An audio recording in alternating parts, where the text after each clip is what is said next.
네, 9회 모의고사 11번 문제부터 설명하겠습니다. 다음 회로도를 보고서 연산을 찾아라죠. 이거를 우리가 논리표를 가지고 쭉 다 해서 우리가 배웠던 최소화 공식을 써서 해야 되는 것이 정석이지만 시간 문제가 있죠. 자, 이거 생각을 해보죠. 이게 무슨 연산? 뭐같이 여자 입술같이 생겼으니까 O양이죠. 이건 뭐예요?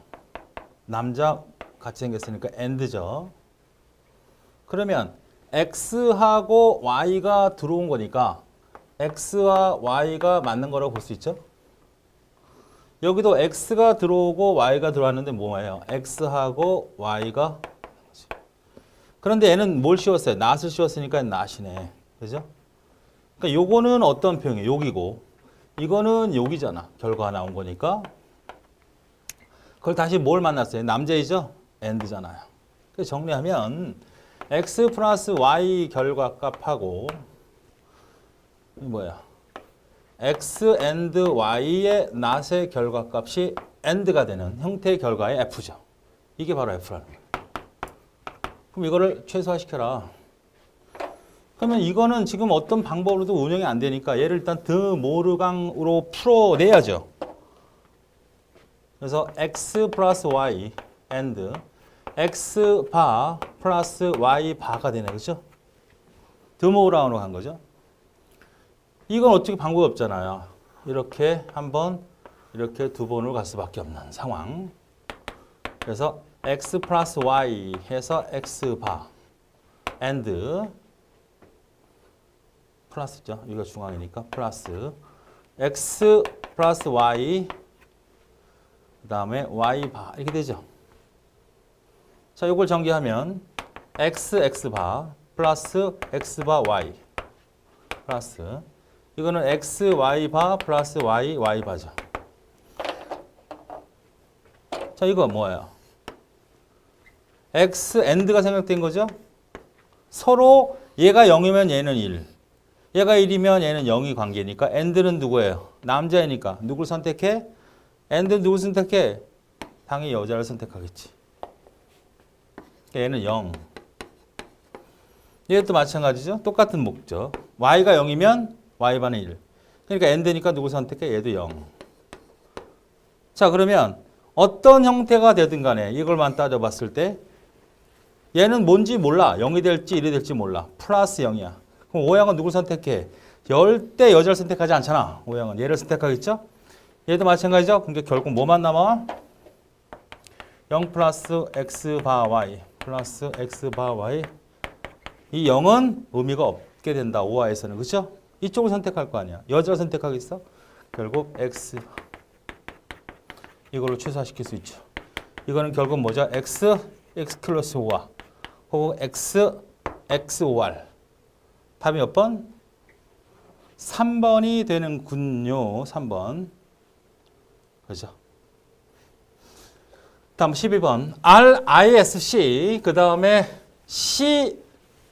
CISC 바로 명령어 구조를 만들어내는 방법이 해당되는 거죠. 그래서 특징에 해당되지 않는 것은 뭐냐 이거죠. 자, 자, 요거 생각을 해봅시다. RIS 방식, 이게 뭐야? 얘는 하드웨어적 방식이라고, 얘는 소프트웨어적 방식이라고. 소프트웨어 방식은 명령어를 만들어 주되 그 명령어를 해서 응용을 하고 변형을 시킬 수가 있고 그래서 상당히 복잡하고 양이 많아. 매번 컴파일 해야 되니까 속도가 떨어지고. 그렇죠. 그에 비해서는 RIS 방식은 이미 하드웨어적으로 만들어 놓으면 그 만들어진 거는 빨라. 근데 융통성이 없지. 변경할 수가 없단 말이지. 하나의 명령, 그 명령만 써야 된다고. 그래서 소프트웨어적인 것은 어떻게 다? 요거만 잘 구분하면 되지. 자, 그럼 지금 뭘 물어본 거냐? 이걸 물어본 거거든요. 명령을 써야 되는 클럭 기본적으로 갖다. 하드웨어적인 거니까 그 클럭은 하드웨어적으로 만들 수가 있잖아. 그러니까 한 개의 명령을 여러 작업을 수행할 수 있지는 못해. 하나의 명령이 만들어 있어. 하드웨어로 박은 거야. 얘는 변경이 불가. 왜? 하드웨어적이니까. 그러나 소프트웨어적인 CISC는 수정이 가능하잖아. 수정이 가능하니까 이 한 개의 명령을 쓰는 걸 변경을 해서 10개로 100개로 만들 수가 있어 없어? 만들 수가 있단 말이야. 그러니까 얘는 누구의 특징이다? CISC의 특징이단 말이야. 명령의 길이가 명령의 종을 항상 일정할 수밖에 없죠. 변경할 수가 없으니까. 변경이 가능하니까. 주소 지정은 단순하게 복잡하고 변경이 되니까 늘어나고 컴파일할 때 시간도 걸리고. 이게 바로 CISC. 반드시 알아야 되는 내용이죠. 조금 다른 형태의 문제였습니다. 다음 검색 및 정렬 알고리즘에 대해서 특징을 알아야 한 것이다. 잘못 기술한 건 뭐냐 이거예요. 순차 검색. 모든 레코드를 처음부터 탐색하는 거 맞죠? 순차라고 하는 거는 정렬되어 있지도 않고 자료가 그리고 몇 개인지도 몰라. 몇 개인지 알아야 반을 쭉 잘라서 정렬을 우리가 이번 검색 같은 경우는 어떻게 돼? 자료가 몇 개인지 알아야 처음과 끝을 지정해 놓고 반을 뚝 잘라야 되잖아. 정렬이 되어 있는 상태에서. 근데 이거는 순차 검색은 저는 몰라. 몇 개, 몇 명인지도 몰라. 첫부터 검사할 수밖에 없는 거. 오케이. 해시, 레코드양 따라 검색 시간이 달라질 수밖에 없죠. 그죠? 레코드양에 따라 검색 수가. 만약에 10개 레코드양. 자, 레코드가 이렇게 있어요. 해시 검색입니다. 각각의 어떤 학생들에 대한 정보라고 가정하자고요. 그럼 우리는 해시 함수를 통해서 바로 이런 곳에 집어넣잖아요. 여기가 홈 주소 맞죠? 여기가 버켓이고 버켓 슬롯이 있잖아. 오버되면 체인으로 체인 깃발하면 계속 이어질 수 있죠. 슬롯이 이렇게 있다고 하면 얘가 여기 저장이 됐어. 얘도 여기 저장이 됐어. 충돌이 돼서 들어오겠죠? 또 요 놈은 여기 저장이 됐어. 이런 식으로 저장하는 게 바로 해싱 형태로 저장하는 거잖아요. 자료가 이거밖에 없어. 그럼 찾기 되게 편하잖아. 근데 자료가 4개가 아니라 뭐 500개다, 5000개다 그러면 계속 이런 식으로 늘어날 수밖에 없는 상태가 되죠. 그럼 자료가 늘어나면 그 해당되는 레코드를 찾기에는 시간이 많이 걸릴 수밖에 없는 겁니다. 자, 트리 검색은 이진 트리를 구성하여 실행하는 게 아니죠. 우리가 트리 검색이라고 하는 건 어떤 것들이 존재합니까? B2 트리가 있고 그죠? AVL 트리가 있고 이진 탐색이 있고 이진 여러 가지가 있잖아. 항상 트리 검색은 어떤 거가 이진 트리여만 여기 들어온 게 만약 이진 트리였다. 이진 트리 검색이었다면 이걸 구성하는 게 맞는데 우리는 이진 트리가 아닌 검색인 경우에는 우리가 이진 트리를 반드시 만들 이유는 없다는 겁니다.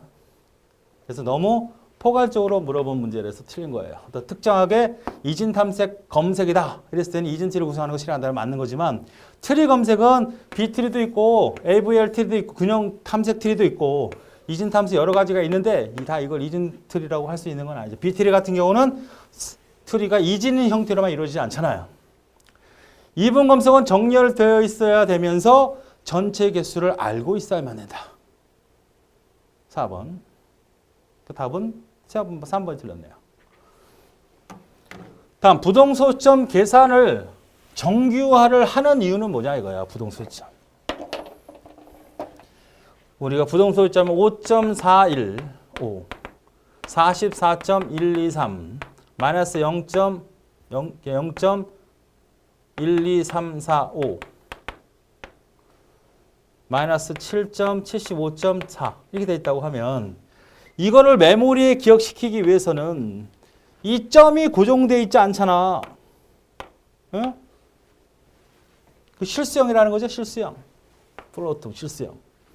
그래서 따지고 보니까 부호 부분은 기억할 공간이 하나 필요하고 숫자를 기억하는 부분 이걸 다 어떻게 해줘야 돼? 기억을 시키려면 정규화 시킬 수밖에 없다 이거야.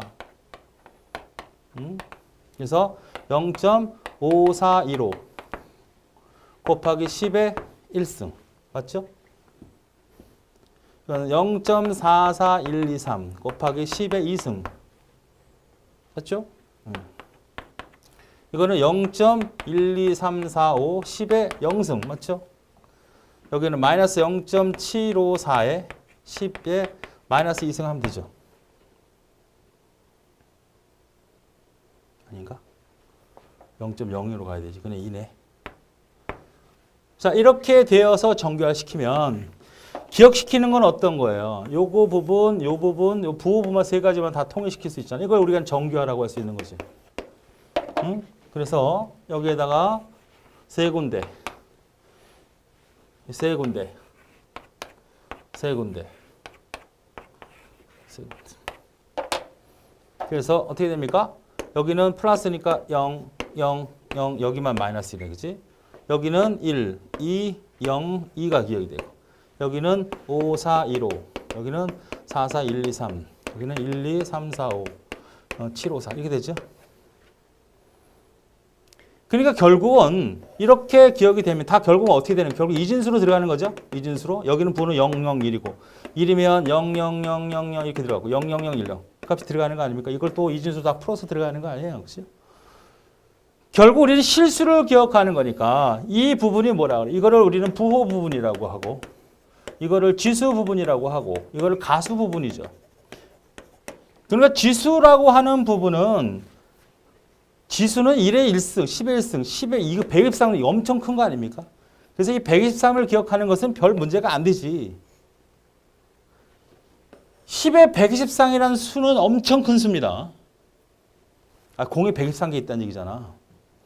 우리가 보통 일상적으로 쓰는 어떤 공학이나 무슨 특별한 연산, 정밀한 연산을 구하더라도 이런 승을 쓰는 경우가 거의 없단 말이에요. 그러니까 여기에 기억되어 있는 거는 별 문제가 다 기억이 되는데 문제는 여기거든요. 이 소수점 이하, 즉 가수부,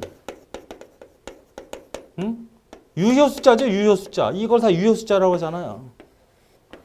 그래서 정규화를 시켜서 기억시키고자 하는 것은 이 지수부는 아주 큰 값을 기억하게 되는 영역이긴 맞지만 크게 어떤 정밀적인 문제가 잘려나가는 경우는 별로 없다는 거야. 그런데 이 부분은 어떻게 돼? 소수점이 여기 들어갈 수 있는 용량이 한계가 있을 거 아니야. 그래서 가능한 이 가수부를 크게 해준 거죠. 16비트면 여기는 1비트, 여기는 8비트, 나머지 다 23비트를 여기다 할당한 거라고. 32비트죠. 1비트, 8비트, 8비트는 2의 8승 아니야. 쉽게 2의 8승이면 8비트면 마이너스 127, 128부터 127승까지 기억할 수 있잖아. 여기에다가 127승이라는 건 엄청난 큰 수라고. 그러니까 이건 그렇게 잘릴 일이 없어. 잊어버리는 일 없지만 여기는 어떻게 돼? 잊어버리는 일이 있잖아. 만약에 0. 소수점 이렇게 있다면 이걸 다 기억할 수는 없다고요. 그죠? 0.3333 이런 것들 있잖아. 무리수 같은 거 기억할 수 없다고. 잘려 나가거든요. 그래서 가능한 이 부분을 늘려내기 위해서 정규화를 시킨다고 봐도 되는 겁니다. 그러니까 가수값을 크게 하게. 가수의 비트수를 줄이는 게 아니라 늘리는 거죠. 연속도가 늦죠. 연속도. 유효 숫자를 늘리기 위해서 혹은 가수의 비트수를 늘리기 위해서 우리는 정규화시켜서 23비트에 기억시키겠다. 이런 뜻이 되는 겁니다. 아시겠죠? 다음 15번. TCP에 대한 설명으로 옳지 않은 건 뭐냐 그랬어요. TCP, OS의 계층 모델에서 트랜스포트층에 해당된다. 한번 다시 볼까요?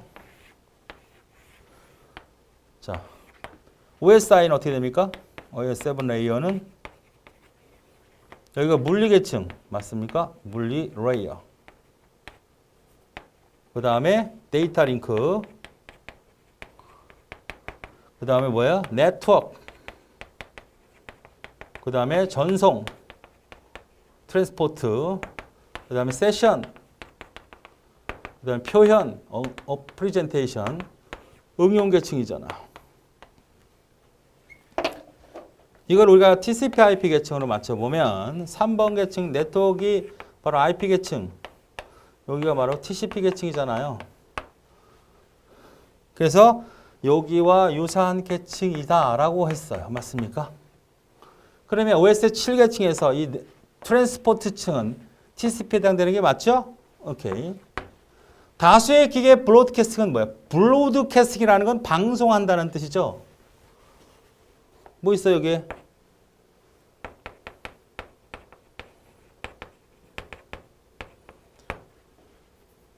이게 뭐야? 하나의 네트워크가 있어요. 여기에 컴퓨터가 여러 개 있는 것 중에 인터넷을 통해서 패킷이 날라오면 몇 가지 날라오는 건 바로 IP 프로토콜 요놈이 하는 거야. 주소를 해당 네트워크를 찾아 들어오잖아. 203.43.27.127.0이 바로 이게 네트워크 주소잖아. C클래스에. 이 주소를 갖고 찾아오는 게 바로 IP 주소고 이놈이 만약에 203.43.127 중에 150이다. 내가 여기서 URL을 주소를 치잖아. 도메인을. 그러면 IP를 203.43.127.150을 치는 거와 똑같거든요. 그럼 우체국 아저씨가 어디까지 배달해줘? 아파트라면 내 현관까지 갖다 주지 않잖아. 특별한 배송이 아니면. 우편함에 놓쳐. 우편함에는. 그러니까 인터넷 프로토콜은 바로 IP 프로토콜은 어디까지? 해당되는 그 네트워크, 하나의 회사라든지 학교 안에 그 대표 주소로 놓아준단 말이야. 경기도 어디시 우림 아파트 102동 301호다 그러면 102동까지 배달해 주는 거 아니야? 우체국 아저씨는? 패킷은 거기까지 배달해 줘. 301호는 우편함에 놓듯이 여기까지 갖고 150이 바로 이거 해당되는 거지. 그러면 이제는 여기까지 왔으니까 이 각각에 해당되는 컴퓨터로 접근하기 위해서는 브로드캐스팅하는 방송하는 거 아니야? 방송. 나는 이제 150번 IP를 알고 싶어. 어떤 놈인지, 이 놈인지 알고 싶어. 얘는 모르잖아. 그러니까 브로드캐스트 주소를 쓰는 거죠. 모든 단말기 데이터를 보내서 150번에 해당되는 IP는 네가 갖고 있는 랜 카드의 물리적인 번호를 가져와. 그러면 그거 갖고 내가 찾아 들어갈 거야. 이렇게 해주는 게 바로 뭐죠? ARP잖아. 이 ARP는 어디 프로토콜입니까? 네트워크 프로토콜이잖아. TCP 계층이 아니죠? 어디? IP 계층에 해당되는 겁니다. 연결형 프로토콜이다. TCP는 이 IP 프로토콜은 어떻게 돼? 처음에 연결이 돼 있어, 안 돼 있어? 연결이 안 돼 있다니까? 이걸 찾아가는 거야. 연결을 해놓는 게 바로 뭐야? IP. 3번 계층, 네트워크 계층의 역할이란 말이죠. 전화를 걸어서 상대편이 전화가 받아까지 역할을 해주는 게 여보세요? 그게 바로 IP 혹은 네트워크 계층이고 연결이 된 상태에서 이제 어떤 작업들을 보내서 어떻게 데이터를 보내고 주고받을지를 결정하는 거는 바로 전송 계층의 역할이잖아. 그러니까 연결까지를 성립을 시켜야 되니까 그것은 비연결형이야. 누구는? 얘는 비연결형. 연결이 안 된 상태에서 연결을 해야 되니까. 3번 계층이 아닌 4번 계층은 연결형이야. 연결형. 연결형 맞죠? 연결이 된 상태에서 어떻게 보낼 건지 주고받으니까. 그 중에 UDP는 뭐죠? 이거는 완벽하게 확립을 하고 데이터를 보내는 것이고 그 경로는 확보되는 상태야. 응? 찾았어. 거기가 있는지. 3번 계층이 하는 거야. TCP는 너 받을 거야 말 거야 서로 막 얘기하다가 보내는 거야. 이게 TCP. UDP는 뭐야? 그냥 보내. 받든 말든 알아서 하겠지. 그래서 얘도 뭐야? 보내는 데이터에 응답을 받지 않고 계속 보내기 때문에 얘도 비연결이야. 이렇게 얘기를 하는 거죠. 패킷이 전송 도중에 손상되거나 손실될 경우에 재전송을 수행한다. 맞습니다. 답은 두 번째가 틀렸어요. 있죠? 다음 16번. 다음 C 언어와 같은 고급 언어로 작성된 프로그램 컴파일 과정에서 거쳐 CPU에 의해 실행 가능한 바이너리 실행 파일로 변환한다. 다음 중 실행 파일의 크기를 설정하는 것. 우리가 이제 프로그램을 짤 거 아닙니까? 응? 맨에서 C 언어로 쫙 작성을 했어요. 프로그램 소스 아닙니까? 뭐 메모장이라든지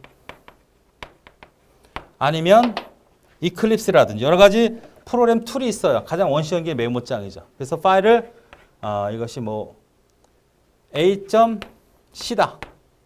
확장자가 이건 A는 좀 너무 단순하니까 어떤 특별한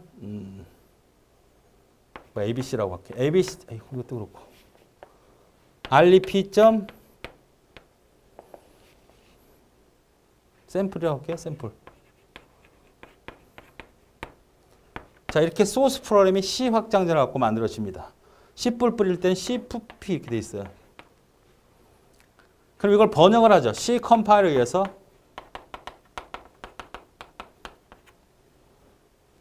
C 컴파일러에 의해서 번역을 하면 뭐가 만들어져요? 기계어로 구성된 바로 목적 파일이 만들어지죠. 그래서 실행 가능한 모듈이 만들어지죠. 실행 가능한. 그래서 얘는 어떤 거다? 샘플 OBJ라는 게 만들어지고 실행 가능한 파일이라는 것은 이 단도로 시행될 수도 있지만 여러 가지 첨가를 시켜서 이건 라이브러리들이죠. 이미 만들어졌거나 여러 가지 프로그램들을 만드는 걸 첨가시켜서 우리가 원하는 동작을 시킬 수 있는 실행 파일이 만들어지는 거예요. EXE로. 물론 지금 이 컴파일이 이게 한 방에 다 하지만 그래서 이 실행 파일이 만들어지는데 이 실행 파일의 크기가 만약에 1000K였다. 1000K 단순 546K 바이트다. 그러면 이 용량이 결정되어지는 요소가 아닌 걸 물어본 거야. 여기서 메모장에서 작성해서 컴파일을 통해서 기계어로 번역해서 실행 가능한 파일들로 만들어내서 실행이 됐단 말이에요. 그럼 크게 나올 거 아니야, 실행 파일이. 여러분 문서 작성하면 문서가 2페이지, 3페이지, 4페이지 늘어날수록 바이트 수는 늘어나잖아. 그 용량이 왜 늘어나냐는 거예요. 첫 번째, 동작 클럭스, CPU의 클럭 수죠. 우리 사람의 맥박과 같은 거 계속 전압을 줬다 뺐다 하면서 컴퓨터는 동작을 하는 거란 말이지. 이 클럭은 하드웨어적인 거잖아. 이 546K 바이트가 좋은 컴퓨터에서는 빨리 돌아가는 거야. 늦은 컴퓨터에서는 늦게 돌아가겠지. 이거는 실행 파일의 사이즈를 늘려주는 역할과는 전혀 무관하다. 맞습니까? 답이네 이게. CPU 설계 방식 RS 이건 소프트웨어적이잖아. 이걸 쓰느냐 이걸 쓰느냐.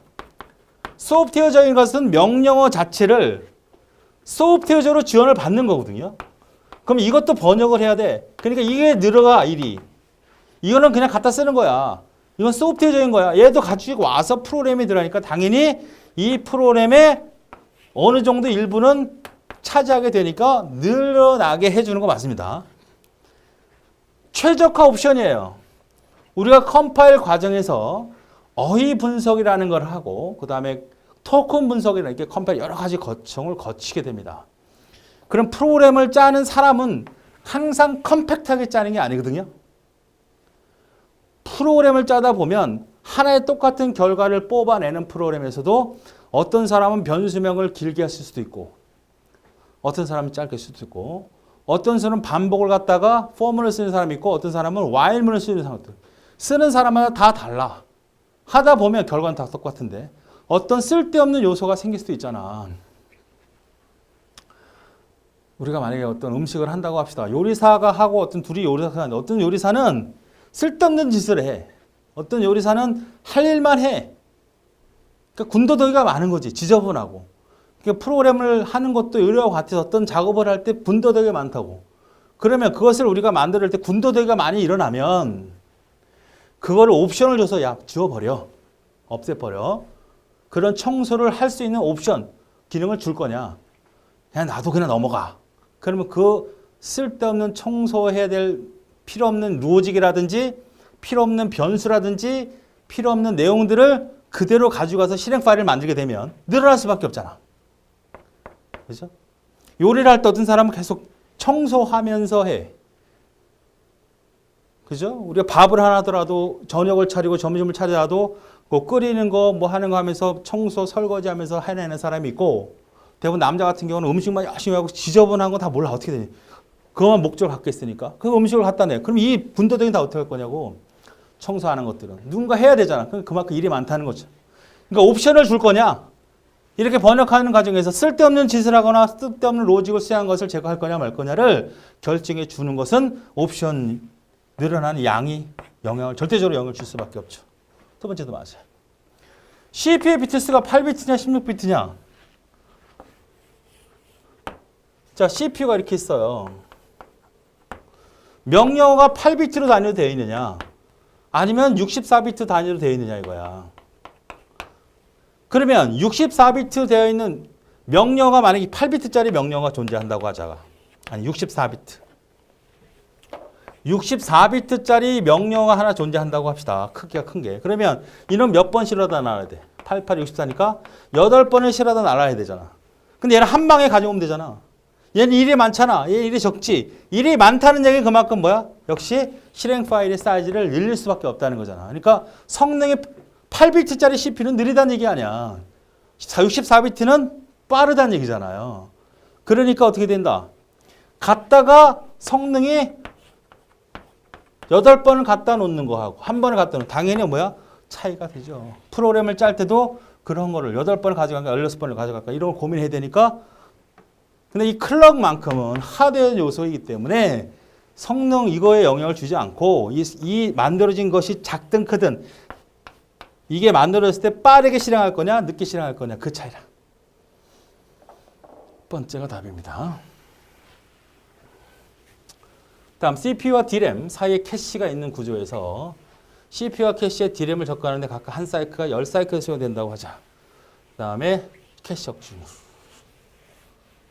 90%라고 하자. 자, 여러분이 이 문제는 어떻게 제가 준 거냐면 이 사이클이라는 단위로 나왔을 때예요. 우리가 보통 기존에는 어떤 거야? 나노세크로 나왔잖아. 기존의 문제는. 접근 시간으로 나왔단 말이야. 접근 시간. 응? 지금 사이클 시간이란 말이야.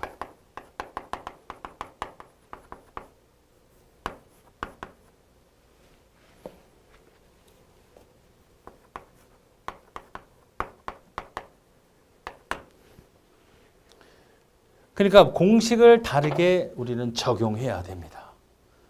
응? 우리가 나노세크로 나온 문제가 있고 그 다음에 이걸 갖고 따는 문제가 있어. 접근 시간이라고 하는 것은 어떤 특정한 메모리를 찾아 들어가서 그거를 갖다 올 때 요 걸리는 시간을 우리가 접근 시간이라고 하거든요.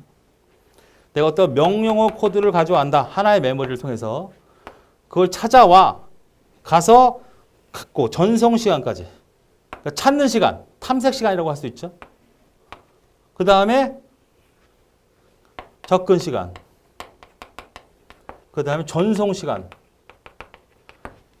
이거를 합쳐서 우리는 뭐라 그래? 전송 시간, 탐색 시간.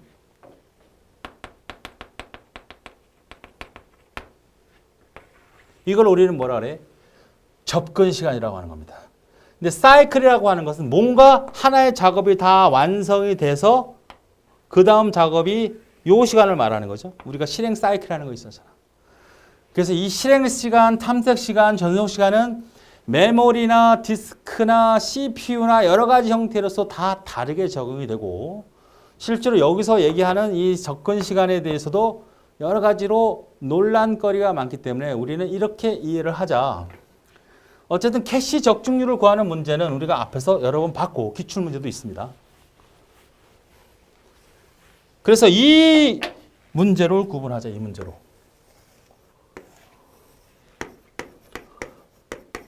그러면 차이가 있느냐? 차이가 있는 건 아니에요. 보세요. 자, 이렇게 나왔습니다. 이 공식과 이 공식을 구분해야 된다는 것이. 큰 차이는 어떤 거예요? 첫 번째 공식과 두 번째 공식으로 구분했는데 여기는 우리가 배웠던 거. 기존 거야. 기존 거. 요거는 여기 더 플러스 된 겁니다. 아시겠죠? 그러니까 이렇게 이해하시면 됩니다. CPU가 있고요. 여기가 캐시가 있습니다. 그 다음에 여기가 주기억 장치가 있죠. 캐시는 당연히 SRAM으로 만들고 여기는 DRAM으로 만드니까 지금 문제에서 DRAM이라는 것은 바로 주기억 장치를 말하는 거예요. 명령을 수행할 때 여기 없으니까 이쪽으로 가져가는 건 뭐죠? 실패죠. 실패. 그래서 명령어를 어느 정도 블록을 갖다 놓잖아. 여기다가. 에? 그리고 또 그 명령이 있으면 여기서 갖다 쓰면 엄청나게 빠른 거 아닙니까? 이렇게 이용하는 것이 바로 캐시죠. 그러면 이 캐시에 대한 캐시로 접근해서 가져오면 성공이라고 하는 거고 이쪽으로 하는 건 실패라고 하는 거잖아요. 그럼 이 캐시에 대한 속도와 이 주기억 장치에 대한 속도를 주고서 성공률을 구하라. 평균 접근 시간을 구하라 했던 것이 우리가 먼저 번의 문제라고 하면 사이클이라는 시간을 줬다는 것은 내가 실패했을 때 여기다 집어넣고 가져오는 이런 시간까지 다 고려한 거라고 보면 됩니다. 자, 그래서 그것은 논란거리가 많기 때문에 이렇게 단순하게 가자.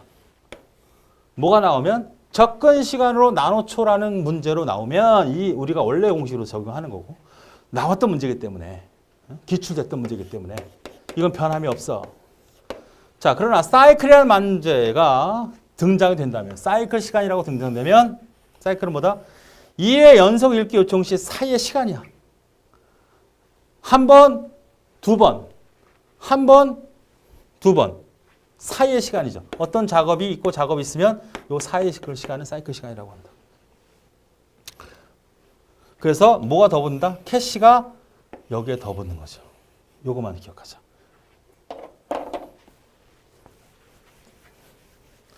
아니 이거 했었잖아요 우리가. 그죠?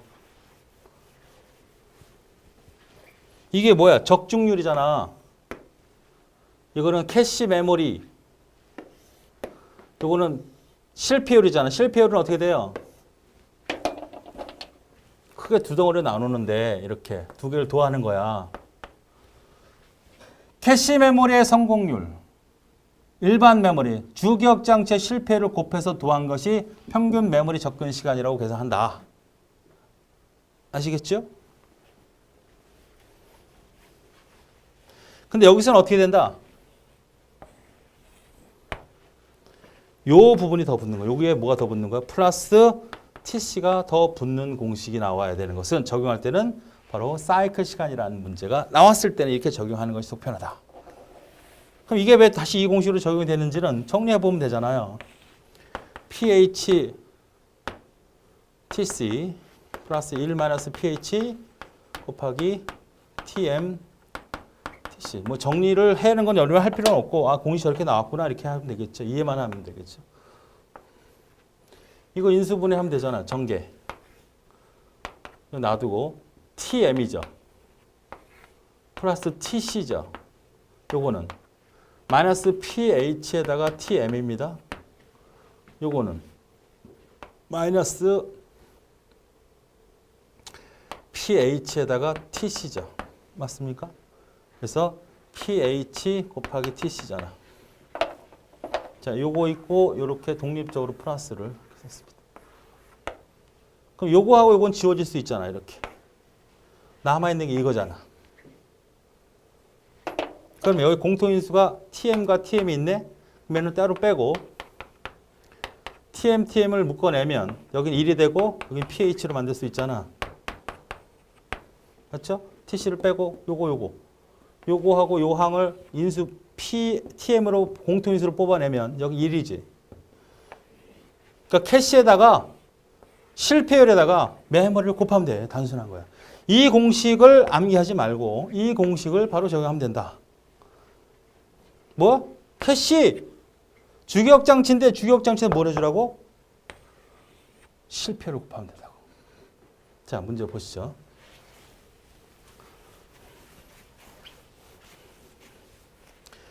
자, 이게 2014년에 기출됐던 문제예요. 주기억 장치가 캐시는 조사는 있어요. 보기가 저렇게 알려줬단 말이야. 뭘로 줬어? 나노세크로 줬잖아. 나노세코. 미리세크로 줬네 여기는. 그렇죠? 어쨌든 세크나 나노세크로 줬다고 하면 계산을 하면 되죠. 단위가 어차피 똑같은 거니까. 어때? 그냥 적용시킨 거잖아. 적중률이 얼마라고? pH는 0.9잖아. 90%니까. 아, 요걸 구하라는 문제였죠. 그러니까 TC는 pH TA가 1.9는 이게 T잖아. 여기다 바로 쓰면 되겠네. 여기가 1.9잖아. pH를 구하라는 문제지. TC는 얼마야? 1. 쓸 필요 없어 이거는. 단위가 통일되어 있으니까. 1 빼기 pH는 몰라. pH. 곱하기 얼마? TM이니까 10을 계산해서 얻어내면 pH를 계산할 수 있잖아. 이렇게 쓰면 돼.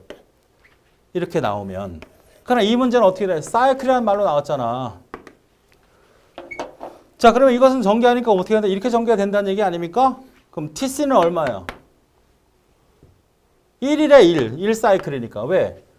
캐시는 1, D램 주기억 장치는 100사이클이라 했으니까 곱하기 1-pH는 뭐야? 성공률이 90%니까 여기는 0.1이 되겠지?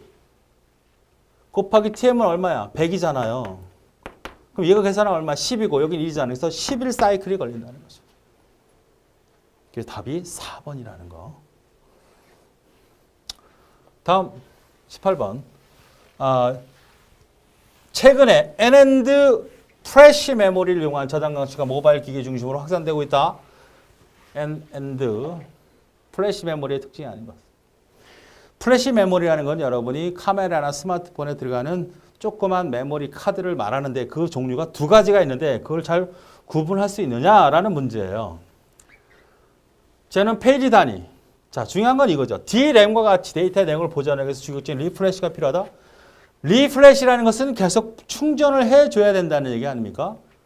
이 D램은 램이야, 램. 램이라고, 램. 리프레시가 필요한 게 아니라고요. 이거는 그냥 하드디스크와 같은 말이에요. 근데 작다 이거죠. 메모리, 일반 메모리. 자, 구분을 해보죠. 자, 플래시 메모리. 비휘발성 메모리로 전원을 거. 램은 아니잖아. 램은 휘발성이고 비휘발성. D램처럼 리프레시할 필요가 없다. 데이터 기록은 모든 전자화폐에 사용되는 거죠. 작고 가볍고 여러분 스마트폰이나 카메라에 들어가는 그 카드는 다 보셨을 거예요. 다 플래시 메모리라고 하죠. 거의 전력을 소모하지 않죠. 두 가지가 있는데 NOR, N&D가 뭐냐 이거죠. NOR을 보면 비화발성이고 얘는 저장하는 방식이 바이트 단위예요. 혹은 바이트가 4바이트나 8바이트 단위로 읽고 쓰기를 한다고. 램처럼 실행 가능한 파일을 저장할 수 있다. 그래서 단가가 높고 그래서 저밀도다.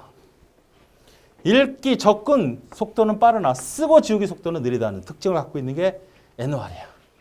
잘 여러분이 일반적으로 쓰는 게 아니고 여러분이 쓰는 메모리가 다 이거예요. 비발성이고 페이지 단위로 그러니까 바이트 단위로 컴퓨터에 인식할 수 있는 게 아니라 그 전체 핵심 페이지 단위로 그 영역 그 시스템에 따라서 그 크기를 정해놓고 그 단위로 저장한다. 그래서 보통 크기는 섹터 단위의 배수로 저장되어 있다. 섹터가 뭐야? 이게 디스크라고 하면 요 섹터가 만약에 512바이트다. 요걸 하나의 섹터나 이 섹터가 2개, 3개, 4개 묶여서 혹은 2개짜리, 2개끼리, 혹은 4개끼리, 혹은 8개끼리 엄청난 양에 대한 이 부분을 뭐라고 지금 통칭한 겁니까? 페이지라는 말을 쓴 거예요. 우리가 쓰는 거 일반 단순하게 가는 거죠. 프로그램을 짜야 되는 상황에서는 프로그램 가능, 실행 가능하고 비싼 이유는 바로 실행 파일처럼 사용할 수 있어야 되니까 바이트 단위로 가야 된다. 그러나 우리가 지금 쓰고 있는 플래시만은 그런 게 아니잖아. 사진을 저장하거나 동영상 저장하는 외에는 별로 쓰지 않잖아. 큰 용량을 저장할 때는 구체적으로 이렇게 세분할 필요가 없기 때문에 저장 용도예요. 저장 용도. 그러니까 이렇게 당연히 갈 수밖에 없는 거죠. USB 메모리가 바로 플래시 메모리다. 단가 저렴하죠. 고밀도고 읽기 속도는 반대입니다. 읽기 속도는 빠르나 실행 속도를 의미하는 거죠. 이거는 읽을 이유가 없잖아요. 자주 읽으면 그냥 쓰고 저장하는 것만 보는 거지. 그 다음에 이거는 한 번 쓴 새로운 데이터를 쓰기 위해서는 이전의 데이터를 지운 후에 저장을 해야 되는 거죠. 용량이 모자랄 때. 이렇게 구분하시면 당연히 4번이 답이라는 걸 알 수 있다. 다음 익스트림 프로그래밍 XP라고 보통 얘기를 하죠.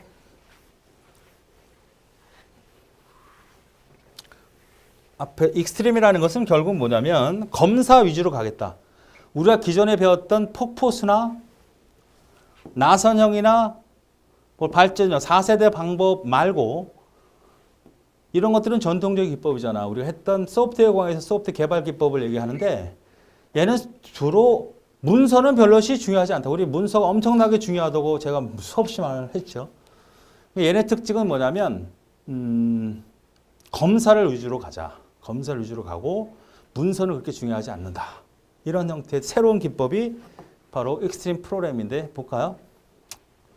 전통적인 개발 방법론과는 뭐 폭포수 모형 같은 거 달리 강조 아니고 수정을 척고 권장하는 방법이다. 수정. 검사에서 수정이라는 얘기죠. 중요한 특징. 개발 초기부터 검사를 한다. 만든 것도 별로 없는데 그걸 검사하자는 거야. XP, 윈도우 XP를 말하는 게 아니라 익스트림 프로그램을 요거의 X와 요거의 P를 끄집어낸 거니까 헷갈리지 마세요. 고객 및 동료 개발 의사소통을 잘해야 되고 개발한 소프트웨어에 대한 첫 날부터 간이 검사. 간이 검사가 뭐예요? 하나의 부품화된 모듈. 그걸 검사하는. 그래서 피드백을 받는 사용자나 개발자한테. 엄청나죠? 좀 특별한 형태의 방법론이다. 개발적인 시스템을 최대한 빨리 고객한테 보여줌으로써 고객이 원하는 요구사항을 빨리 돌출할 수 있기 때문에 하는 방법이다 라는 정도. 자, 그러면 이 애자일 개발은 뭐냐? 바로 익스트림 프로그램 앞에서 배운 것은 이 애자일 개발 프로세스를 불리는 개발 방법 중에 하나입니다. 애자일 개발 프로세스 방법론 중에 하나라고요. 그럼 애자일은 뭐냐? 좋은 것은 빠르고 낭비 없게 만들라는 것이 아닙니다. 애자일이라는 단어의 뜻은. 아무런 계획 없는 개발 방법과 지나치게 많은 개발 방법 사이에 타협점을 찾고자 하는 거죠. 계획이 없는 것도 있고 너무 많이 준비하기 철저하니까 타협점을 찾게 하자. 일련의 차례와 계획을 기반으로 하여 진행시키지 않고 일정한 주기를 끊임없이 프로타입을 만들어야 해요. 프로타입 뭔지 알죠? 그래서 필요한 요구를 더하고 수정하여 하나의 커다란 소프트웨어를 만들어내는 소프트웨어 개발 방법을 애자일이라고. 이런 개발 방법 중에 하나가 바로 익스트림이다. 이렇게 기억하시면 되겠습니다. RAD, LID. 빠르게. 4세대 기법이에요. 4세대 기법. 4세대 언어를 통한 기법이다. 이게 핵심이죠. 비주얼 베이직 같은 걸 보면 컴퓨터 비주얼 툴을 보면 이 폼이라는 창이 있어요. 폼. 그 폼 안에는 항상 코드 작성 창이 있어요. 코드 창이 있어요. 그러면 여기다가 내가 어떤 그 화면에 보여질 어떤 화면 디자인을 하잖아요. 그럼 이게 원래는 코딩을 해야 돼. 근데 이제는 자동 코딩해줘. 자동. 우리가 보통 프로그램을 짜려면 이것을 만들고 코딩 창을 따로 해야 되잖아. 설계를 하고 요구 분석을 하고 그 다음에 구현을 하고 그 다음에 검사를 하잖아요. 그죠? 근데 4세대 언어. 4세대 언어는 비주얼 베이직, 뭐 델파이, 어세스 이런 것들을 말하는데 화면상에서 내가 그 만들고자 하는 어떤 특정 부분, 모듈이라도 좋고 어떤 특정 프로그램을 폼으로 제공을 해서 이 비주얼 베이직의 컨트롤 박스가 있어요. 뭐 버튼을 만든다든지 텍스트 박스를 만든다 여러 가지 박스를 이따 드래그다 시켜 갖다 놓으면 코드가 내가 입력 안 해도 자동으로 코딩이 된다고. 이런 언어들을 4세대 언어라고 하고 결국 4세대 언어는 것은 이게 뭐야? 실제 화면 디자인은 설계고 이 코드 작성은 뭐야? 구현이거든요. 그러니까 설계와 구현을 누가 한다? 4세대에서 한다 해서 설계와 구현을 동시 작업을 하기 때문에 엄청나게 빠른 시간에 개발할 수 있다는 게 바로 RID입니다. RID. 자동화 도구 이거 VB 같은 걸 말하는 거고 짧은 시간에 개발한 숫자적으로 매우 빠른 어플리케이션 개발한 방법으로 빠른 속도의 개발은 바로 강력한 소프트웨어를 만들어낼 수 있다. 분석 설계 개발 과정을 케이스 도구나 뭐예요? 4세대 언어를 이용해서 구현한다. 기술적으로 위험이 작고 왜? 자동으로 만들어 놓으니까 이미 개입이 된 거죠. 내가 사용자가 프로그램을 만드는 사람이 그냥 배치를 시키면 적절하게 다 코딩을 해놓은 걸 가져왔다 쓰니까. 자, 이것을 4세대다. 자, 문제를 다시 보죠. 그러면 엑스앰플은 채택된 것으로 일정한 주기를 가지고 끊임없이 프로트를 만들어내면 그때 필요한 이게 바로 뭐예요? 이거잖아요. 워터풀, 폭포수, 나선형. 나선형은 뭔지 아시죠?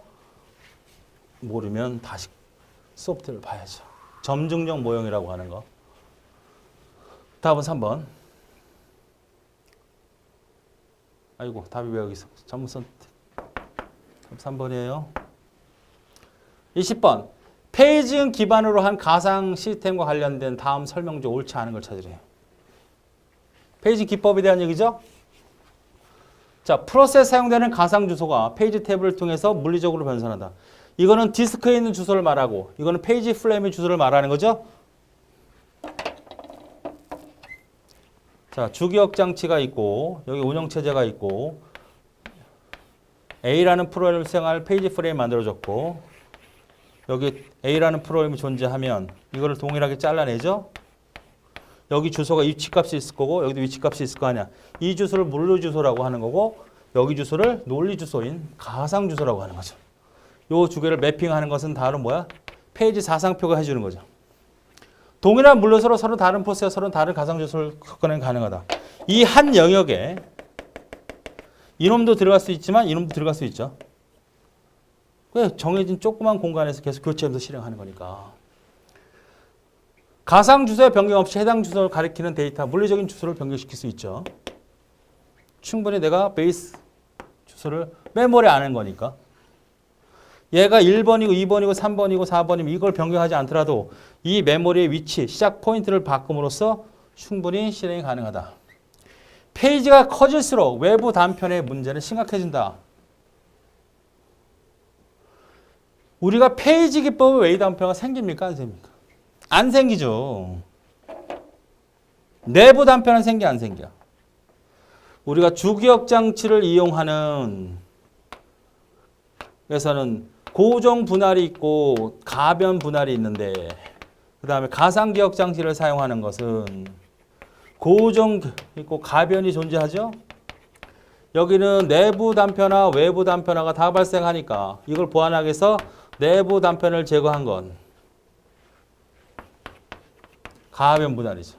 이거는 페이지 기법이고 이거는 세그먼트 기법이잖아요. 여기는 내부 단편화가 발생합니다. 외부 단편화 아예 발생하지 않아요. 자, 이렇게 막 자를 거 아니에요. 똑같이 자르면 맨 끝에 짜투리가 하나 남아. 짜투리가 남지 않을 수도 있지만 극히 드물지만 이거 버릴 거야?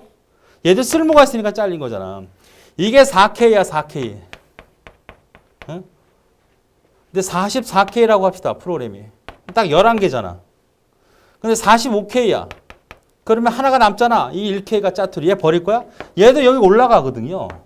근데 4K짜리 영역에 1K가 올라가면 3K의 내부 단편화 현상이 나타난다고. 잘 나타나진 않지만 중요합니다. 그럼 외부 단편화는 발생하지 않죠. 다 똑같은 거라니까 못 올라가는 게 없어? 올리면 빼버리면 되잖아. 못 올라가. 지금 당장 필요 없는 거 빼버리는 게 바로 페이지 교체 알고리즘에 대한 얘기죠. 세그먼트는 어떻게 돼요? 저렇게 구분하지 않고 그냥 하나의 통을 디스크에 있는 A 프로그램, B 프로그램, C 프로그램이 이 한 통속을 다 쓰잖아. 단지 구분하는 건 뭘로? 프로텍션. 키라는 걸 가지고 A냐 B냐 C를 조절하는 거잖아. 다 올리죠. 이건 잘라낸 부분이 없으니까 내부 단편화가 발생할 이유가 없어. 그런 어떤 특정한 경우에는 외부 단편화, 공간은 있지만 들어갈 수 있는 공간이 생기지 않을 때도 있다는 거죠. 잘 기억하라고 그러시죠. 그러니까 답은 단편화의 개념만 정확히 알고 있으면 풀 수 있는 문제가 되겠습니다. 자, 여기까지 20번 문제까지 풀어봤습니다. 언제든 잘 이해가 안 되면 질문을 주시고요. 문자로든 아니면 카톡으로든. 자, 시험이 얼마 남지 않기 때문에 여러분은 새로운 어떤 기본 개념, 이걸 문제를 통해서 다시 접근하시고 여태껏 풀었던 문제를 잘 정리해 나가는 것이 가장 좋은 합격의 길이다. 시험을 볼 때, 이건 봤던 건데 잘 기억이 안 된다 이러면 안 된다는 거죠.